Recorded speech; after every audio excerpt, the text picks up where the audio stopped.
Kawasudo kendo wadhi e gwenge Masia ne johala e boma ma Bondo nyiso luoro margi ni tuoche ma ikelo gi alwora mochido kaka nyaldiema nyalo muoch e bomano e kinde ma koth chako chwe kaluwore koda taka mopong'o chiro no, ka giwacho kata gikwayo tend kaunti ma Siaya mondo dar kar puko taka mayudore e chuny chiro no. Kaka Steve Biko lero, johala go bende oywago jamni ma ketho mwandu gi e chiro no, ka giseyo tend kaunti ma Siaya kuom rem mar golo chik motegno ne weg jamni makwayo e chiro. E chal mar kar puko taka e boma ma Bondo e kaunti ma Siaya ka anguro kod jamni yweyo mos bang' sando johala e chuny chiro. An gi sida mang'eny. Owada jo citizen umenya nyaka takataka. Iluongo gi dholuo ni pidhi yugi. Othunyo modhi malo kama maloso mana got. Juok to sa achiel nyaka sa achiel tiende ni en 24-hour clock. Chiro kama waloke en kama ok owinjore wabede kaka johala gi joma mine nikech chiro mwaloke olil. Iyudo kaka mikete yugi opong' ma samoro kadh machop nyaka kuonde ma jomoko loke. Mano yugi mana ma onego beni kanyo bedo maler eka johala be bedo kama ber. Chiro kae oting'o population maduong'. To chowa onge godo maber ma johala onego dhiye. Kama johala loke onego beni cho bed mang'eny.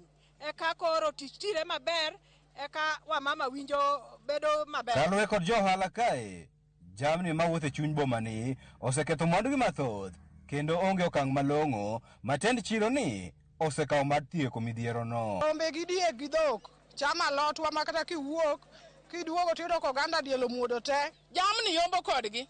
To jorito marito godiochieng' odich gi jomako jo pikipiki. O gidich gi geng'o jamni. E kinde no, ne giywago ohala manyocha gitime yor mbui makoro gore piny bang' wifi manono manoyaw e bomano gi piny owacho mamalo gomo kendo weyo tich e kinde mane gisechako timo ohala e yor mbui. Wach wifi manokelnwa chiro ka gi David Owalo nokelonwa mane wapamo mwago erokamano kaka johala ni wayudo konyruok. Wadwa yudo kaka gigewa gi wanyalo lando.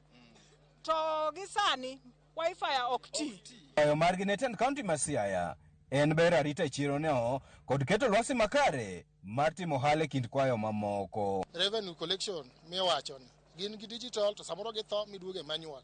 Koro kanyo mondo ging'i bondo konyo mondo wang'e kaka wachudo. Bon chudo ma jahala bondo kik obed gi ng'ikruok to wabed maonge ywak. Wach security ok bere kaka wan johala. Kaluwore ni sani kaka nywa neno gima nyotimre wabedo gi luoro. Mamiyo wawayo handwa chon nikech ok wang'eyo gima rito wa mbele.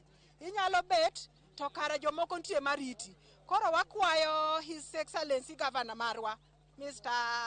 Honorable James Orengo ni mondo mi inenwa kar security kanyo mondo mi waloka wan thuolo. Korka kore, meneja mar municipal ma Bondo, Philip Mbidio Wasonga, nowacho ni giseketo kenge mar bero boma ma Bondo kokwayo johala go mondo bed kod horruok. Pongo adwa wacho ni udagolo street light mawuok junction ma Barkowino kadhi adhiya cho nyaka junction ma Welo.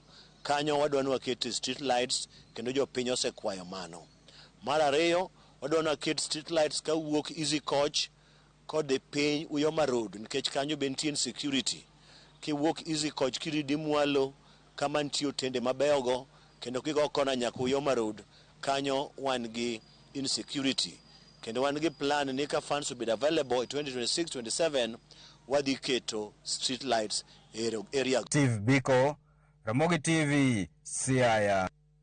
Enda ka 28 bang' saa 4 mar onyango nyakoro mogiro kama na nyakom yiero Ramogi TV chenro mar mbako romo kidieny mar iwacho awacha wago mbaka kendo wang'eyo mago matimore ka thuolo mar weche manyien ochopo